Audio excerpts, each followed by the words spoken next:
Une émission bouleversante. Jeudi 10 décembre 2020, C8 s'intéressait à 3 criminels français dans un documentaire, avant de recevoir sur le plateau de Balance ton poste leurs enfants.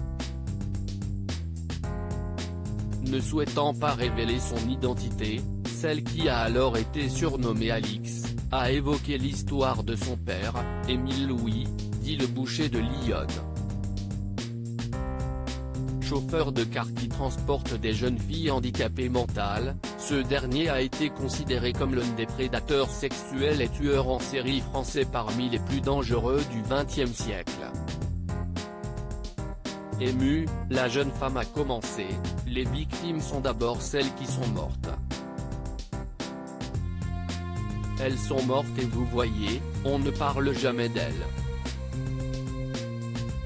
On parle toujours des tueurs, font en sens presque et ce sont d'abord elles les victimes, celles qui sont mortes, et celles qu'on ne connaîtra jamais parce qu'elles ont échappé à la médiatisation ou bien personne ne s'en est occupé. Elle-même agressée par son père, la jeune femme a expliqué avoir eu une enfance difficile, les mauvais traitements étaient constants, tant sur le plan psychologique, mais pour l'ensemble de la fratrie. C'était des brimades. Notre mère aussi en a beaucoup souffert. Si elle n'a pas étonné en apprenant les crimes de celui-ci, elle n'a jamais parlé. Depuis très jeune, je savais que ce n'était pas un être normal. Mais vous savez, moi, je suis né il y a plus de 60 ans, presque 70 même donc parler de ces choses-là. A-t-elle expliqué. Comparant son père à Michel Fourniret, elle a analysé, il est moins structuré, mais il a son intelligence perverse. À 10 ans, elle était témoin d'un crime commis par son père dans un bois.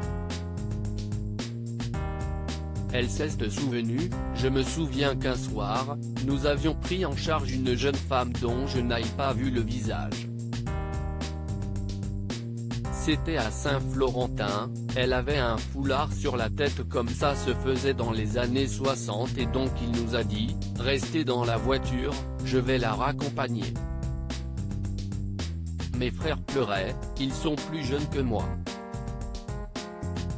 Pourtant, je ne suis pas très courageuse. Je suis descendue par un petit talus parce que je ne trouvais pas de chemin, et je l'ai trouvé. Attention, ce que tu as vu, ta mère peut subir le même sort sous le choc, la jeune femme a eu du mal à réaliser les choses. Elle a expliqué, pendant quelque temps, je me suis dit que ce n'était pas réel, et puis chose étonnante, Émile Louis qui ne faisait jamais rien à la maison, s'était bien chargé de mettre tout de suite ses vêtements dans la machine à laver. Et il m'a dit, attention, ce que tu as vu, ta mère peut subir le même sort. Le 20 octobre 2013, CIST à l'âge de 79 ans qu'Émile Louis est mort de vieillesse à l'unité sécurisée de l'hôpital de Nancy, où il avait été transféré quelques jours plus tôt en raison de troubles neurologiques. Évoquant sa mort, la jeune femme a expliqué, « Moi, je suis soulagée, parce que je sais qu'il ne fera plus de mal à personne. J'ai eu un peu de tristesse pour ma sœur parce que je sais que si est son père, elle l'aimait, si est son droit, mais par contre moi, je ne lui pardonnerai jamais. Je ne lui pardonnerai pas tant qu'on n'aura pas retrouvé des supposées victimes vivantes. »